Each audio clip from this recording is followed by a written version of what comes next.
So today I'm here with Leah Hamilton. Leah, yeah, we are so grateful that you're willing to answer all these questions, and we'll get started right away. Christy asks, what kind of research did you do before deciding to start this business in this particular field and geographical area? But before you answer, Okay. what is your field? What would you call this? That my field is entertainment and education. So, like performing arts and education. I think if I were to work backwards, if I, ended up with this business and thought to myself, ooh, what education would I need to get here? I probably would have looked for a degree in like arts education with a mix of like some business skills if I looked at it that way. But luckily, I think I kind of grew up in this field, and then I was able to take business skills that I acquired more formally and apply it to something that I already loved and that what I was already doing.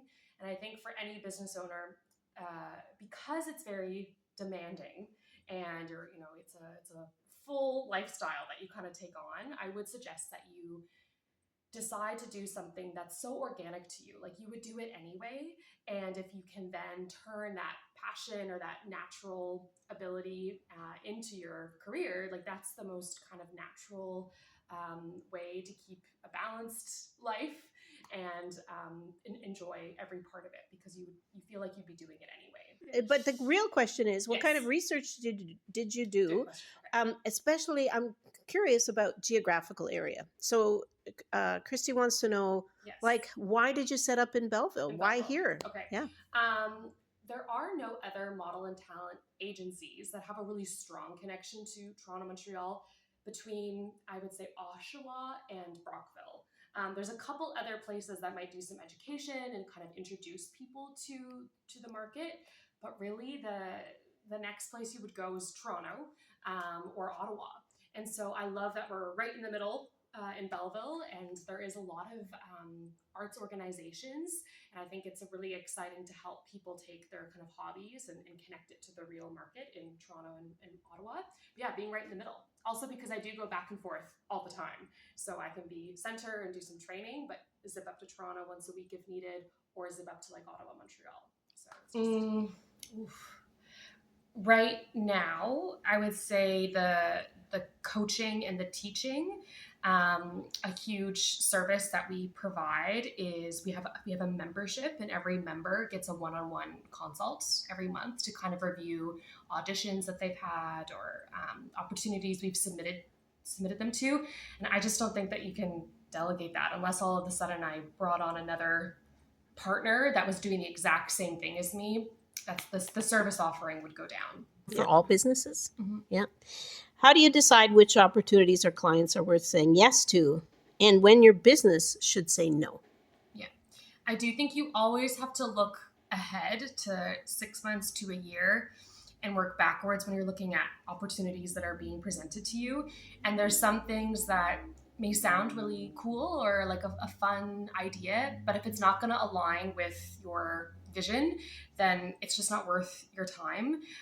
It's also really, when you're starting a business, you might be very wary of cash flow and trying to get money to come in. That's just the way it is.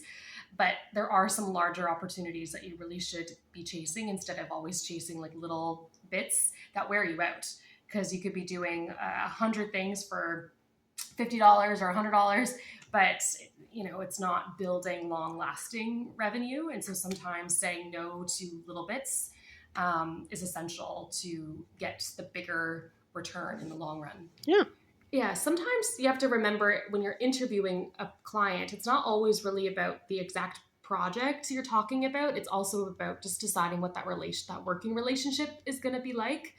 And you just want to figure out who is going to be fun to work with, who's going to be easy to work with, or if it's going to be a headache. So don't always think about the end product that you're trying to create with someone, but think about the working relationship.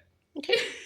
I'm going to answer it as if they're a model in talent. Someone really wanting to find work. I think everyone is very insistent on, oh, how fast can I get work, or how can I get work as a model and talent. But I do think you need to first establish a good relationship with your agent and have an understanding of like how they promote their models and talent, what clients they have, yeah, just what the process is like, what the contract looks like. I think people are really bent on just like working fast. If they have a passion for acting, they just want to book a commercial. But you really want to think about longevity in the industry. Okay, I'm going to use this question to kind of ask a question back. When I'm interviewing new students who are like, I'd really love to learn about modeling, I'd really love to learn about acting, I always ask them like, well, what type of model do you want to be? Or what type of actor do you want to be? And usually their answer tells me a lot about which classes they should really be signing up for, or which experiences might be valuable to them. And a lot of people say, oh, I'd love to do anything. Like, I'm happy to do anything. And having an open mind is good, but it also really doesn't make you smart and strategic about which classes you're taking. For example, taking an acting class for TV and film is so different than taking a theater class or an improv class. The skills are so different. So I think before you come into an agency or sign up for a class, think about what type of model or what type of actor.